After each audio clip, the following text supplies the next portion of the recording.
João capítulo 9. Quem encontrou, diga amém. Os que não encontraram, diga glória.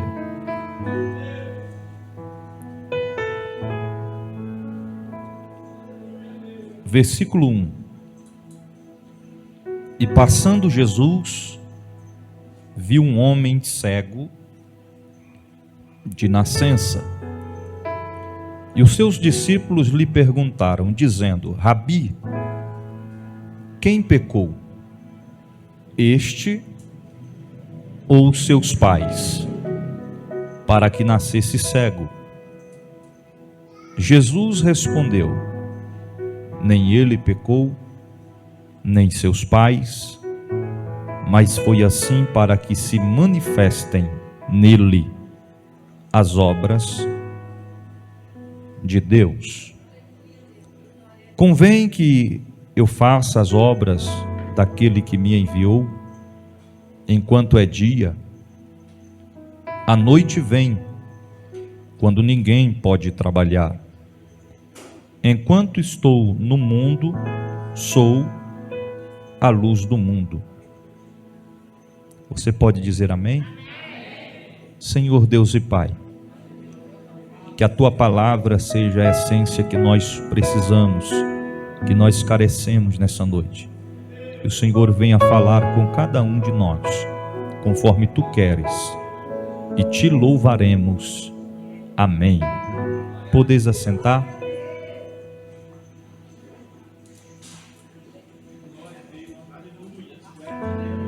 Antes que eu aprofunde ao texto que nós acabamos de ler,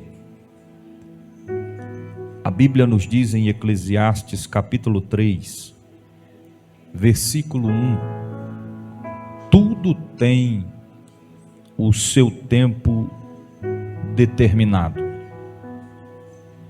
e há tempo para todo o propósito debaixo do céu.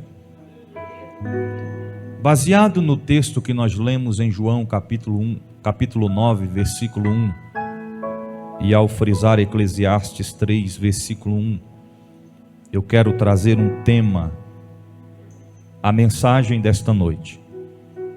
O seguinte tema: vivendo o tempo determinado da dor. Eu vou repetir: vivendo o tempo determinado da dor. Todos nós passamos por tempos de dores. Todos nós passamos por tempos de dores em nossas vidas. Tempos difíceis, tempos de lutas, tristezas, lágrimas, percas, vazios na alma. Mas jamais nós podemos esquecer que em Eclesiastes 3, por intermédio da palavra, diz que para tudo tem um tempo determinado. Ou seja, mesmo que o tempo da dor venha sobre nós, em todos os aspectos da nossa vida, por mais difícil que seja a situação que nós enfrentamos, é preciso lembrar que nada dura para sempre. A única coisa que dura para sempre é a palavra do Senhor, porque Ele diz que passarão os céus e a terra, mas as suas palavras não hão de passar. Nada é para sempre nessa terra. Por mais difícil que seja as nossas dores, as nossas angústias, os nossos problemas, as adversidades que enfrentamos, elas não vão durar para sempre. Elas têm tempo determinado para começar e elas têm tempo determinado para terminar. Tiago capítulo 5, versículo de número 13 ao versículo de número 16, pastor Fernando. Os irmãos podem acompanhar aí.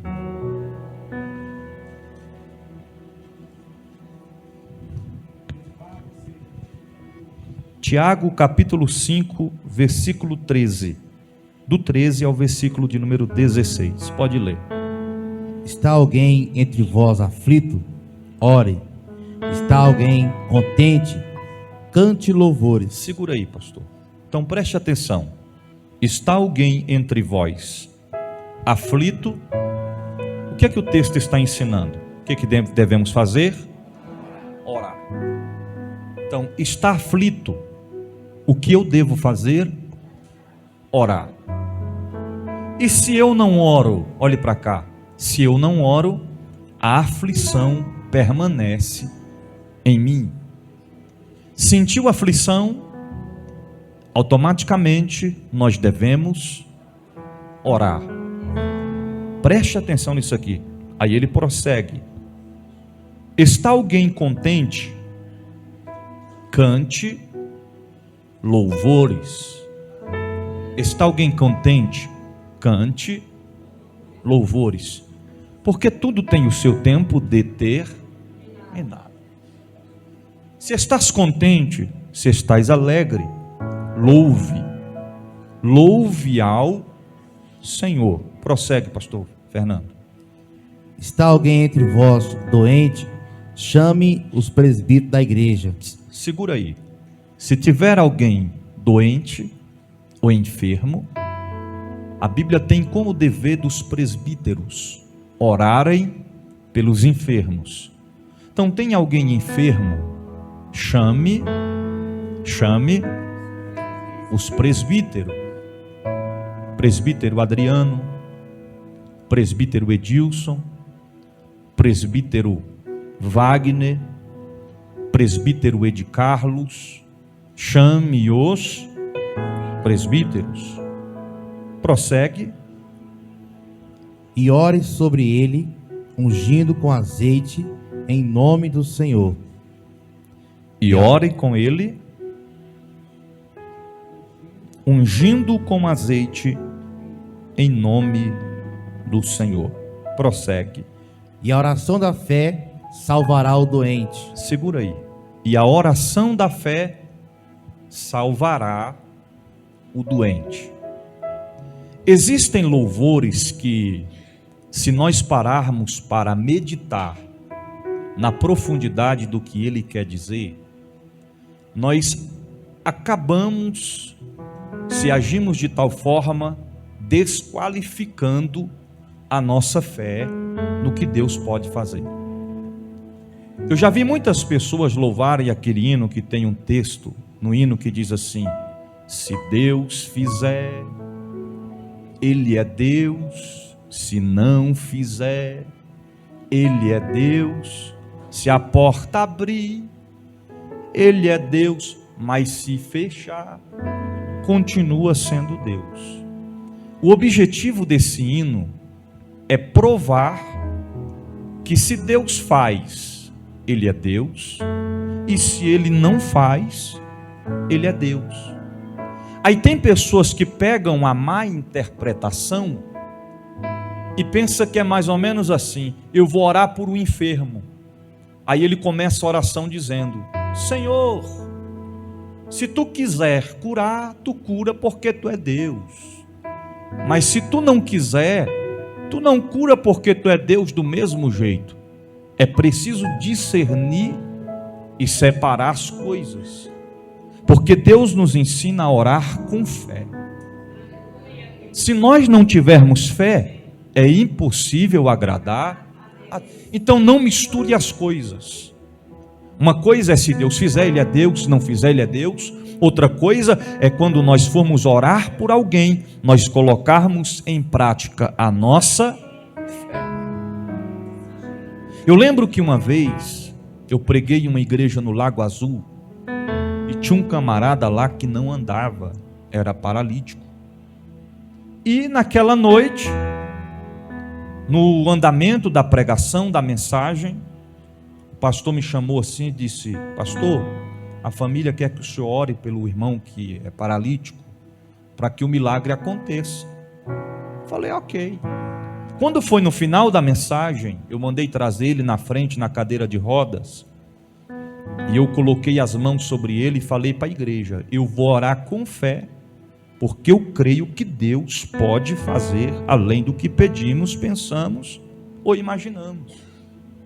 E eu orei, e eu profetizei, e eu clamei, e eu busquei, e quando terminou a oração, o homem não se levantou.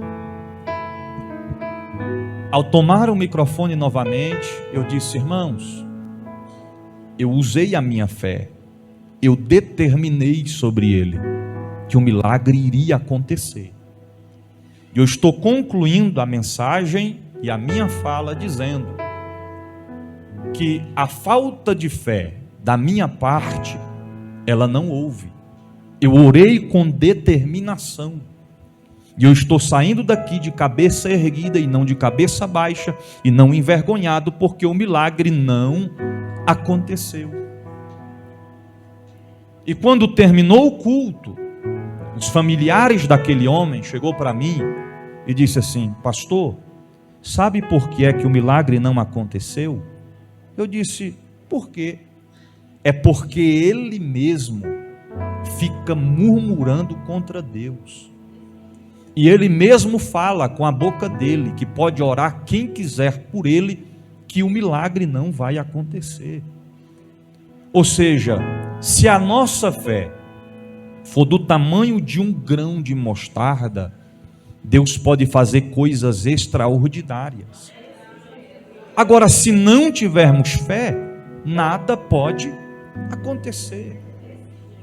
Quando a mulher do fluxo de sangue tocou na orla das vestes de Jesus, Jesus sentiu que dele saiu virtude. Mas quando ele olhou para a mulher na fala, ao dizer: quem me tocou? E ela respondendo que ela havia tocado, o que é que o Senhor respondeu para ela? Vai, a tua fé te salvou. Vários milagres da Bíblia você vai encontrar o Senhor dizendo: tem de bom ânimo, a tua fé te salvou. O milagre acontece por determinação da nossa fé. Então o texto está dizendo claramente que nós temos que ter a oração da fé para salvar o doente. Precisamos ter determinação. Prossegue. E o Senhor levantará, e se houver cometido pecados, ser-lhe-ão perdoados. Então, se orarem por um enfermo, e além da enfermidade física, ele tiver necessidade de perdão de pecados, o Senhor perdoará os seus pecados. Aqui eu começo a ministrar. O texto que nós lemos fala a respeito da cura de um cego de nascença. É preciso a gente compreender que este homem não sofreu um acidente. Esse homem não perdeu a visão quando ele tinha uma determinada idade. Este homem nasceu cego. Para que nós possamos compreender o ocorrido que a Bíblia está citando, vamos voltar no tempo. Segundo historiadores, quando isso aconteceu, o encontro deste homem com Jesus, esse homem tinha em torno de mais de 40 anos de idade. Voltamos no tempo. Um casal em sua casa, estão dialogando e a esposa chega e diz: meu bem, estou gestante, estou grávida. O coração dele se alegra porque vai ser pai. A família se alegra porque mais um componente está para chegar. Os meses se passam, 1 mês, 2 meses, 3 meses, 4 meses, 5 meses, 6 meses, 7 meses, 8 meses, 9 meses. A criança agora vai nascer. Imagina a alegria, imagine a expectativa que eles estavam. Para vocês entenderem a profundidade do texto, segundo a Bíblia, naquela época, quando o garoto nasceu, segundo a tradição judaica e os ensinamentos que eram procedidos naquele tempo, quando o filho de alguém nascesse com alguma deficiência física, era uma prova, era um sinal de que os seus pais haviam pecado. Ou seja, se algum nascesse paralítico, era porque ou o pai ou a mãe havia cometido pecados. E o resultado deste pecado era um filho com deficiência física. E além desta questão, havia um preconceito muito grande a respeito disso. Porque quando alguém via alguma pessoa com uma deficiência física a o ter como resultado de um pecado, as pessoas discriminavam esta pessoa. As pessoas desprezavam essas pessoas que tinham essas qualificações. Não queriam estar perto, não queriam compartilhar com eles a sua convivência, e isso resultava uma conclusão final, de que o que restava para essas pessoas era esmolar para sobreviver. Então observa, o garoto nasceu, os primeiros dias de vida, a família está feliz, contente, o pai está com um sorriso estampado no seu rosto. Só que os dias vão passando, e eu imagino a mãe cuidando da criança, a amamentar a criança, ela observa algo que chama a sua atenção. E o algo que ela observa é que a criança não enxerga. Isso já deu para observar desde os primeiros dias de vida. Os irmãos sabem do que eu vou falar aqui agora. Eu não sou dessa época, mas na época dos nossos pais, dos nossos avós, quando uma criança nascia, não era como nos dias de hoje, demorava-se mais tempo para abrir os olhos. Hoje não, a criança já nasce com o olho arregalado, só falta dizer: cheguei, bom dia, e aí doutor, e aí enfermeira. Não é assim? É desse jeito. Antigamente era diferente. Agora, imagine só, porque a situação desta criança, quando este homem nasceu, a deficiência que ele tinha visual, não era como de comum, é de costume a gente ver. Pessoas que não enxergam, mas com os olhos abertos ou com os olhos virados. Agora, os olhos deste homem eram completamente colados. Os olhos não se abriam. E a mãe ficou preocupada com aquilo, observou os primeiros dias, pensando ela, os olhos daqui uns dias devem se abrir, mas os olhos não se abriam. Conclusão: ao pai observar que a criança não enxergava, imagina, pastor Hinaldo, o coração daquele homem olhando para a criança e pensando: eu não cometi pecado nenhum, consciência limpa. A mãe do garoto olhando para ele e pensando consigo mesmo: eu não cometi pecado. A criança vai crescendo. Quando os parentes vão visitar a família para conhecer o garoto, imagine os tios: vou conhecer meu sobrinho. Imagine os primos: vou conhecer meu priminho. Quando chega e observa a criança no colo, olhadinha aqui para a titia, olha aqui para a titia, meu filho, olha para a titia, olha, abre os olhinhos, e os olhinhos não. Imagine a desconfiança que percorreu em volta daquela família. Quem pecou? Alguém diria: pode ter sido o pai. Alguém diria: pode ter sido a mãe. Imagine aquela criança crescendo em volta de pessoas que tinham grande preconceito com a sua deficiência. E ele vai crescendo, até que chega um determinado ponto. A Bíblia não escreve completamente, claramente, mas este homem agora já estando em fase adulta, ele esmolava para sobreviver. Sentado à beira de caminhos, pedindo esmolas para sobreviver. Quando alguém passava perto daquele homem, se afastavam dele e diziam: não passem perto, porque isto é fruto de um pecado.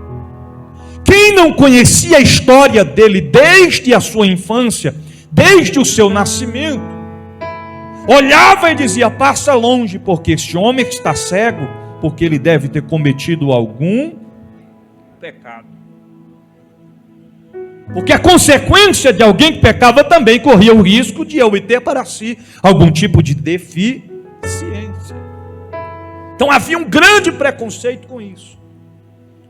Todas as pessoas passavam pelaquele homem e não dava a mínima a ele.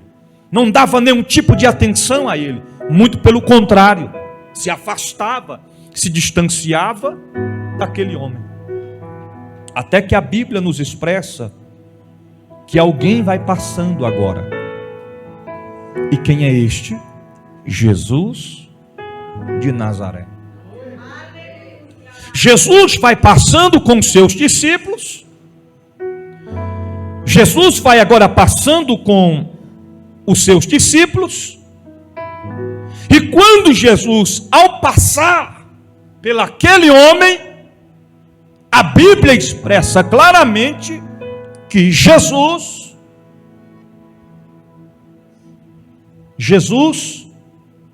viu. O texto é claro. Jesus viu. E passando Jesus viu. E o que Jesus viu? Um homem cego de nascença. O texto não apenas expressa que Jesus viu, mas o texto esclarece o que Jesus viu. E o que Jesus viu? Um homem cego de nascença. O primeiro versículo destaca isso. Quem viu não foi os discípulos. Quem enxergou não foi a multidão. O foco do campo de visão foi diretamente de Jesus para o cego. O que é que nós podemos aprender com isso? Primeiro, ele está vendo. O que ele está vendo? Você. O que ele está vendo? Aquilo que ninguém vê. Ele está vendo a sua dor. Ele sabe do que você realmente precisa. E ele está disposto a te ajudar. Diga para quem está do seu lado, diga assim: ele está te vendo. Ele sabe a sua dor. Ele sabe do que você precisa. Ele está disposto a te ajudar. Ele não abre mão de você.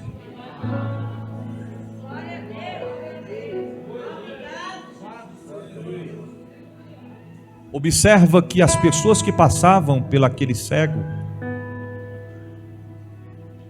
na realidade, a cegueira estava neles e não no próprio cego, porque eles passavam e fingiam que não estava vendo. Tem pessoas que até sabem das nossas necessidades, mas não faz nada para nos ajudar. Tem pessoas que até sabem qual é a nossa dor, o que nós estamos precisando, mas não fazem nada. Mas eu quero ser profeta de Deus para antecipar a você nessa noite, dizendo: Jesus chegou ao meu e ao teu encontro nesta noite.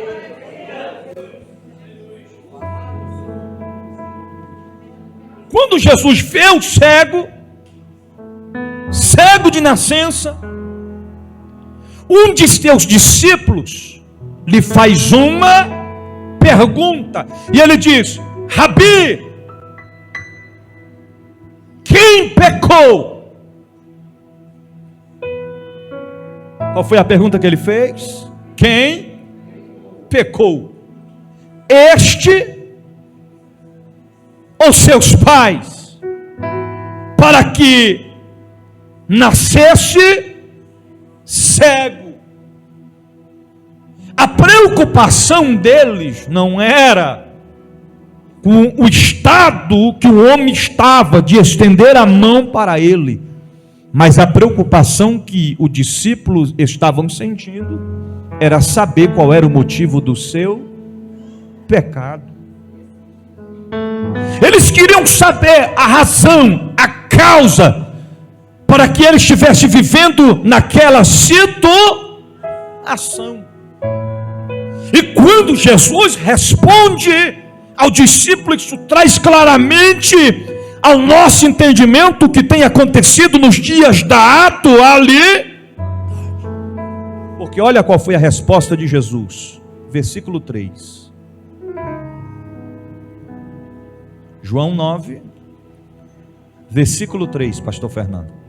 Lê para nós, pausadamente, a resposta de Jesus.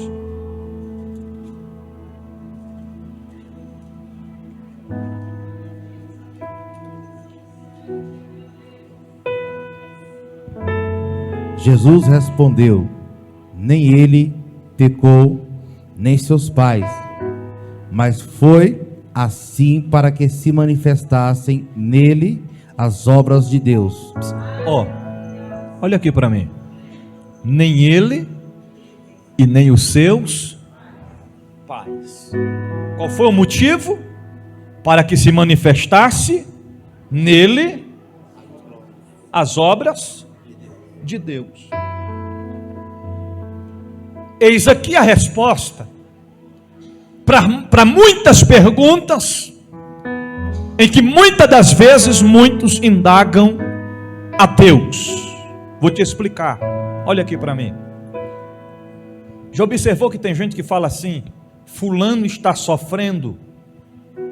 Isso é a mão de Deus pesando por conta de algum pecado.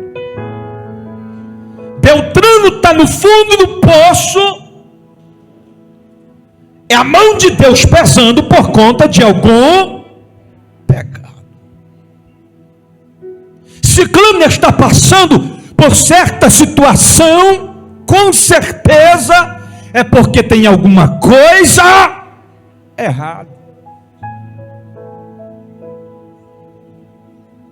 Eu não sei se isso acontece comigo, mas tem momentos que eu falo: Senhor, parece que quanto mais certo a gente faz, mais difícil fica. Que tem gente que está fazendo tudo errado e as coisas estão dando tudo, mas isso é temporário, é por uma questão de tempo.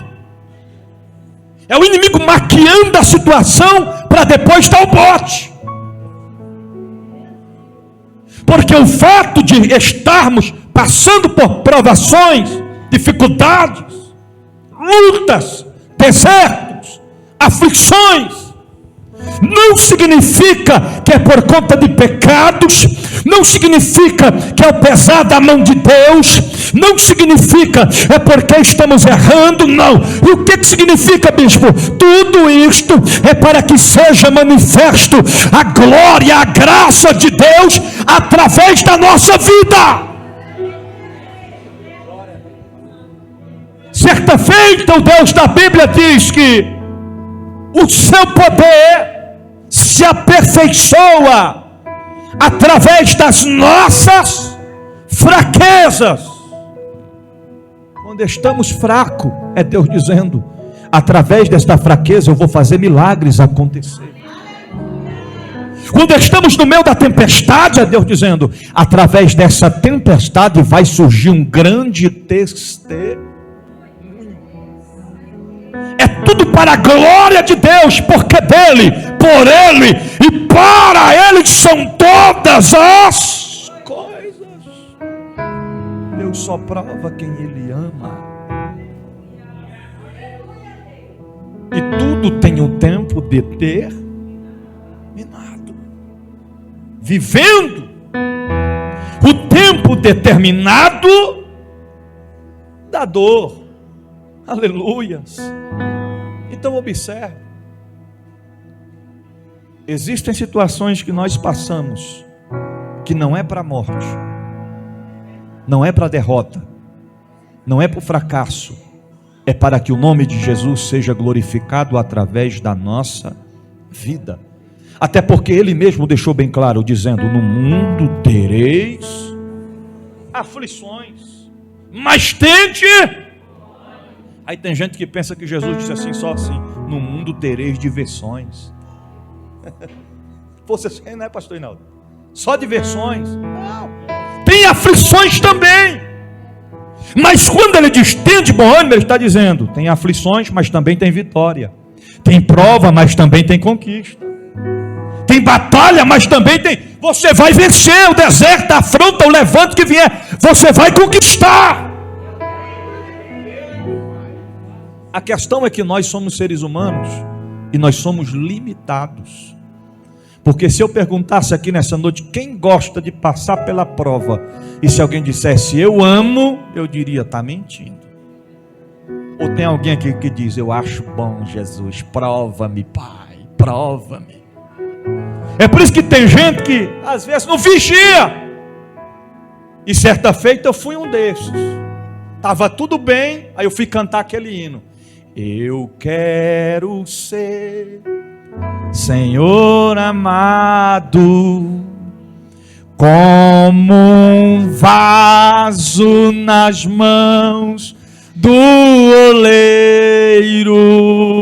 Aí o Senhor está olhando. Como é que é, meu filho? Como é que é? Pega a minha vida, e o Senhor, e me faça de novo, Senhor. Eu quero ser, Senhor, um vaso no... O Senhor fala: tu quer que eu te quebro? Que eu te faça de novo? Tu quer ser um vaso novo? Aí ele pega nas mãos, irmão, e o processo é doloroso. A gente gostamos da vitória, mas não gostamos da prova. A gente gostamos de vencer, mas não gostamos de perder. Repita comigo: mas Jesus chegou.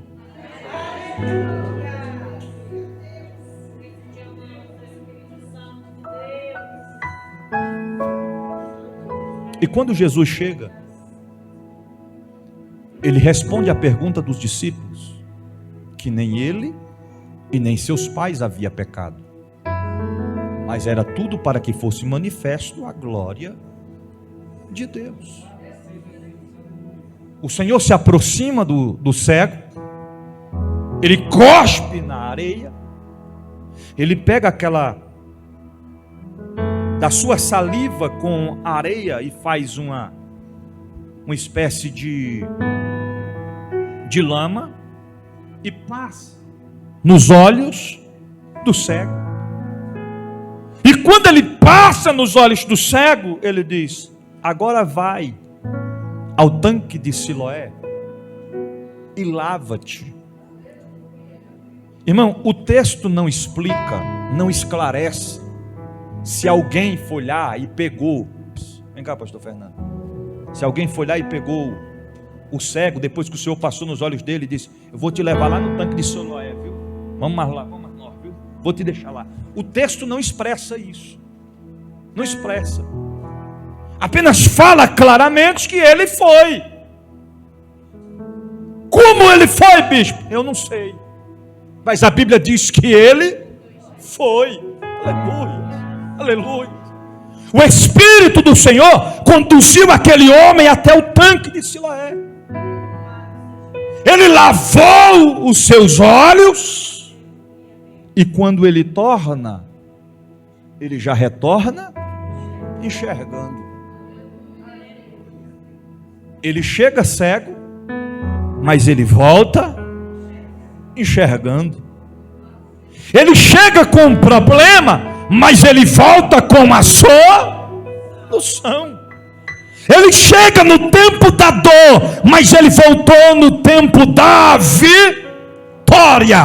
Ele chega com a cabeça baixa, mas ele retorna com a cabeça erguida.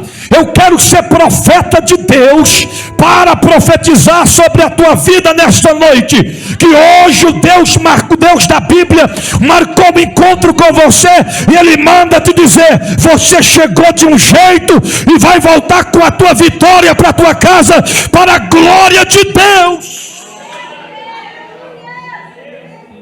Quem chegou fraco, volta forte. Quem chegou triste, volta alegre. Quem chegou cabisbaixo, volta de cabeça erguida. Quem chegou vazio, volta cheio. Quem chegou com problema, volta com a solução. Deus marcou essa noite para te dizer: hoje Ele está entrando com providência, porque o tempo da vitória chega hoje para a tua vida, diz o Deus da Bíblia nessa noite.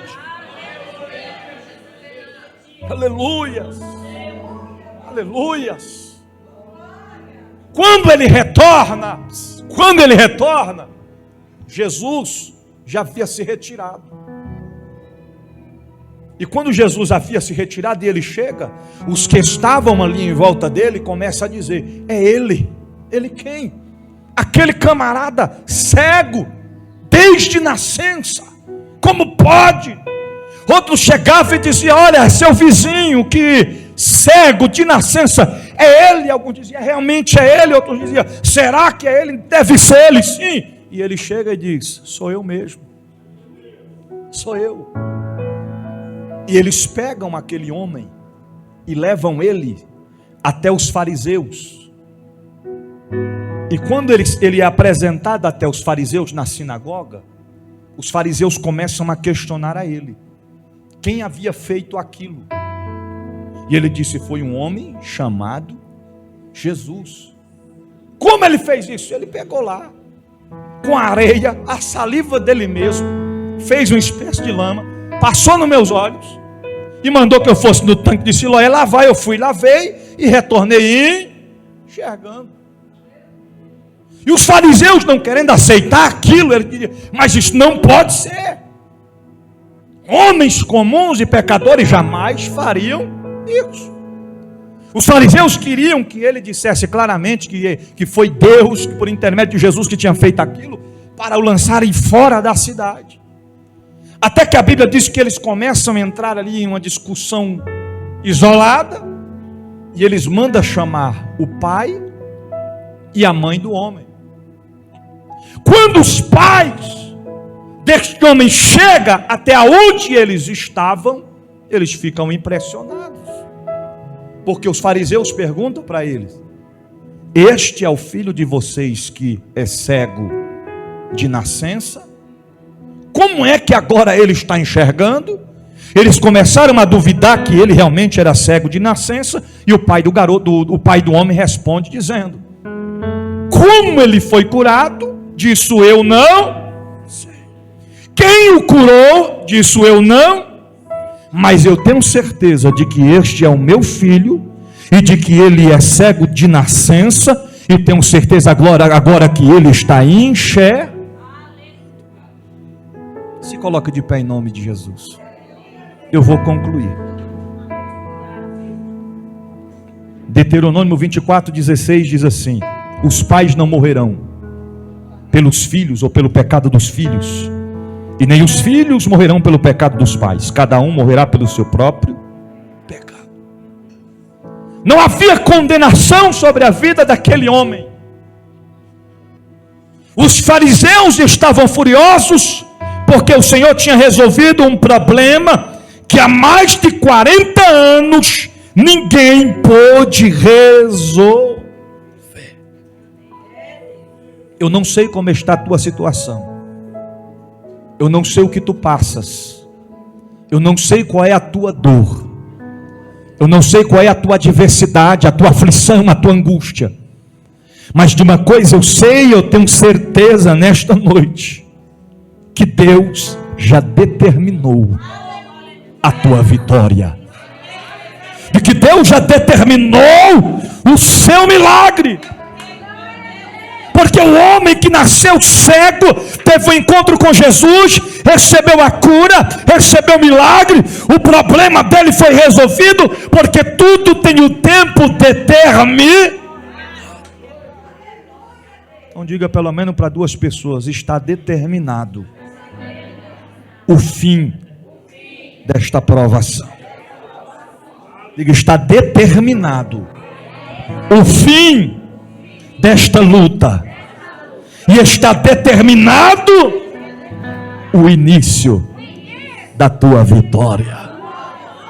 Aleluia. Querido, isso é profético. Isso é profético. Aquilo que está faltando hoje, Deus vai fazer sobrar. O que é lágrimas de tristeza, Deus vai transformar em lágrimas de alegria, porque Deus tem provisão, e a palavra de Deus diz que o choro pode durar uma noite inteira, mas a alegria vem pelo amanhecer.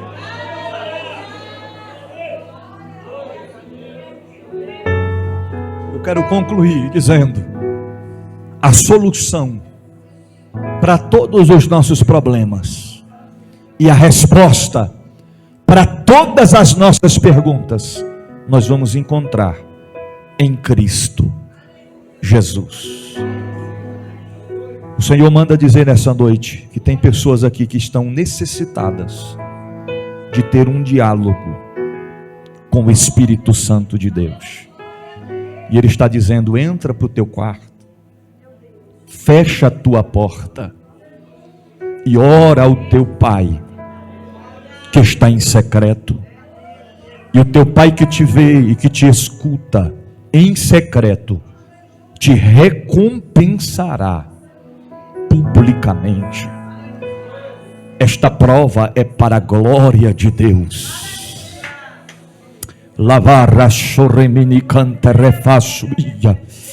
Este deserto é para a glória de Deus.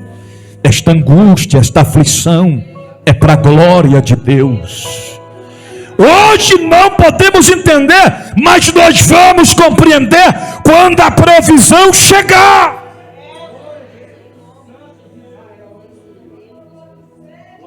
Eu termino a minha fala dizendo: ainda que tenhamos em momentos vontade de desistir e de parar, devido ao que nós enfrentamos, o Senhor continua dizendo: a ordem é para marchar e avançar, e não para recuar. Quantos podem dizer amém?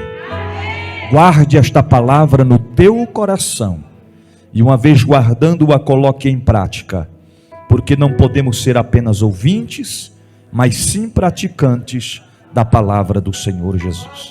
Tem alguém nessa noite em nosso meio que queira fazer uma aliança com Jesus? Que queira entregar a sua vida a Cristo? Que queira retornar os caminhos do Senhor Jesus? Tem alguém? Tem alguém nessa noite? Estão todos firmados? Pode vir, filho.